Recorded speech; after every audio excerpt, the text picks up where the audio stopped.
こんにちは、プラムです。最近つぶ貝の魅力に気づいた三日月プラムです。いやー、実はプラム、最近パソコンが散らかりすぎていたのでデータの整理をしていたんですよ。そしたら大昔に投稿していた動画の未公開データを見つけたんですね。その動画が、プラムが YouTube 始めて、まだ VTuber じゃなくて、ポケカの茶番劇的なのをしてた頃の、プラムの冒険ノートっていうシリーズの残骸データだったんです。その時のメンバーが、一部はシナリオ担当ちゃんとか、ネットの友達もいたんですけれど、全体の8割のメンバーが、高校の同じ部活のメンバーで構成されていたんですよ。なので、当時は、近所の公民館を500円とかで借りて、みんなでパソコンとマイクを持ち寄って撮影していたんですよ。動画編集は、プラムが1本の動画に1ヶ月とかかけて1人でやってました。で、その集めたメンバーがいた部活っていうのが、軽音部だったんですね。プラムはもともと合唱部だったんですけれど、ある日友達から、ボーカルいないから、プラムちゃんやってくれないって反強制的に入部することになって、合唱部と軽音部の掛け持ちをすることになったんですよ。一応プラム、ピアノも10年くらい習っていたから、キーボードもたまに担当して、当時 DTM とかも趣味にしていたので、作曲とかもしていました。で、合唱部の子たちに、今日は軽音部の方行ってくるねって言って、軽音部の部室の前まで来てみたんですよ。そしたら、軽音部なのになんか全然中から音がしなくて、あれ？妙に静かだなって思いながらドアを開けたんですよ。そしたら、そこには、卵孵化をしている集団の光景が広がっていたんですね。そこは、軽音部とは名ばかりのほぼポケモン部だったんです。もちろん、文化祭の前とか、ライブの前とかは真面目に楽器の練習するんですけれど、それ以外の時はあろうことか学校にポケモン持ち込んで、みんなで厳選対戦をしてるような部活だったんです。その誘ってくれた友達とか、他にも何人か元々の友達も軽音部にいたので、まあ、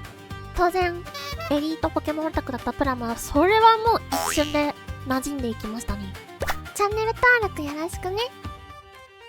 と言っても全員がランクマとかしている廃人というわけではなくて、色厳選勢とか、プレセのために厳選しているような子たちとかもいて、この制服の下にジャージを履いてあぐらかいているの、これプラムの親友なんですが、この子は、強いよって名前の丸くなる転がら戦法の玉毛竹とかで、なんとか一体倒そうと奮闘して騒いだりしてました。他にも、剣舞型のね、綺麗花で遊んでる子がいたり、顔がネイティにそっくりの子がいたりしましたね。で、プラムは、当時は、厳選は、その筆線で遊ぶためくらいにするぐらいで、髪留めがね、ピンクと黒の生拳概念コーデをしてる系の女子でした。めちゃめちゃ記憶に残っているのが、努力値とか振っていない、ボックスにいる30レベル以下限定のポケモンで、バトルっていうルールでトーナメント戦をやったんですよ。みんなが野生で捕まえてきたピカチュウとかキラリアみたいな可愛いポケモンを使ってる中、プラムは卵で孵化したロトムを全員フォルム違いにしてロトム艦隊6体で行ったんです。それはもう無双したんですけれど、それはもうめちゃめちゃにブーイングを受けた記憶があります。ちなみに、プラムが入った軽音部はそれぞれ、4、5人ずつくらいのグループに分かれてバンドをしていたんですけれど、プラムの所属していたバンドのグループ名が、スイートラブリーエンジェルズ。なんて？はい。スイートラブリーエンジェルズです。いや、なぜ全員